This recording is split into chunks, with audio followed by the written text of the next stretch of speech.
Animeland Uz kanali uchun tayyorlandi. Yolg'izlikda daraja ko'tarish 115-bob. Amerika Ovchilar Assotsiatsiyasi. Biz juda afsusdamiz. Men bu yerga kechirim so'rashlaring uchun chaqirmadim. Bu qanday sodir bo'lgani haqida gapiringlar. Selnerning kuzatuv hisobiga ko'ra, ovchi Sun Jinvu qirollardan biri sifatida aniqlandi. Nima? Selner xonim, demoqchisizki Sun Jinvu milliy darajadagi ovchi bilan taqqoslanadigan kuchga egami? Aftidan sizga bu haqida ozgina tushuncha berishim kerakga o'xshaydi. Uyg'onganlarning hammasi boshqa tomon bilan bog'liq kuchga ega bo'lishadi. Men esa bu aloqa kanallarini ko'ra olaman. Ba'zida esa boshqa tomondan keladigan kuch juda katta bo'lgan. Uyg'onganlarnikini ham ko'rganman. Ularniki esa go'yo olmosdek porlab turardi.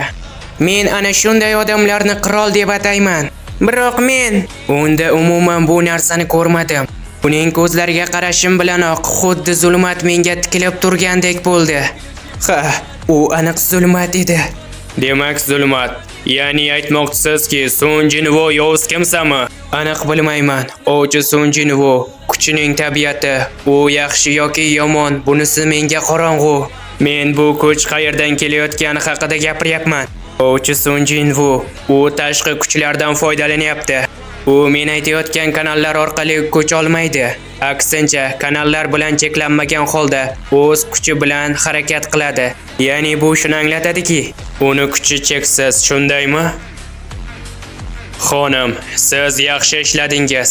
Janob, qayerga ketyapsiz? Zindonning 24-qavatiga.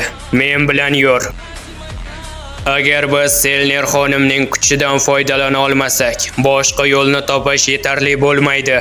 Eng birinchi S darajali zindonni eslaysanmi? Albatta, AQShning g'arbiy qismi oyog'i osmondan qilib qo'ygan dahshatli zindon portlashi. Axir buni unutib bo'larkanmi? Amerika tomonidan katta pul uchun chiqarilgan eng kuchli ovchilardan faqatgina 5 tasi tirik qolgandi. Va Qo'shma Shtatlar ushbu 5 tasiga ma'lum hukumat darajasidagi imtiyozlar berilgandi. Va shundan keyin milliy darajadagi ovchi darajasi tushunchasi kelib chiqqandi. Olovi hech qachon o'chmaydigan ajdarho Kamish. U yolg'iz o'zi o'nlab ovchilarni yo'q qilgandi. Agar o'sha maxluq bizga kichkina sovg'a qoldirgan desam ishonasanmi? Nahotki? Ha, topingchi. Qara, Kamishning tanasidan qolgan runa toshi. Uning qoldirganiga ham ro'ppa-rosa 8 yil bo'ldi. O'sha 5 tasi orasida sehrgarlar yo'q edi. Tosh esa shu kungacha sovuq yerlarda o'z egasini kutgan.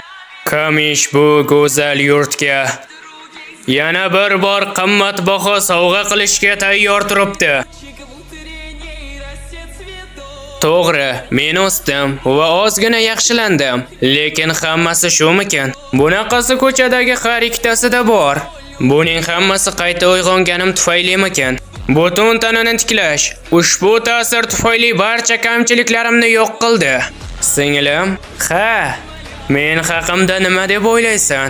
Ya'ni, masalan, erkak jozibasi va shunga o'xshagan. Nima? Nega birdan qandaydir narsaga egaman deb o'ylab qolding? Ajoyib baholash uchun rahmat. Agar to'g'risini aytsam, oilamizdagi parazitsiz. Xoy, oyog'ingni sindirib olasan. Nima? Meni kimligimni unutib qo'ydingmi? O'zi bu qovoqda nimadir bormi? Nima?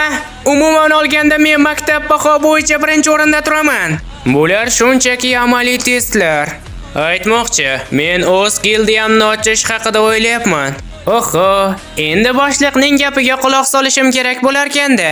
Agar hamma narsa sirlib ketsa, xo'sh, Solo nomiga nima deysan? Nima, hazillashyapsizmi? Boshqa nom qurib qoldimi? Nima, g'alati eshitiladimi? Axir sizni kuchingiz jangchilaringizni chiqarishda-ku. Ya'ni siz texnik tomondan yolg'iz ishlamaysiz. Ha, bir tomondan to'g'ri. Unda qanday maslahat berasan? Jin gildiyasiga nima deysan? Men Jin esa darajamni ko'taraman degani.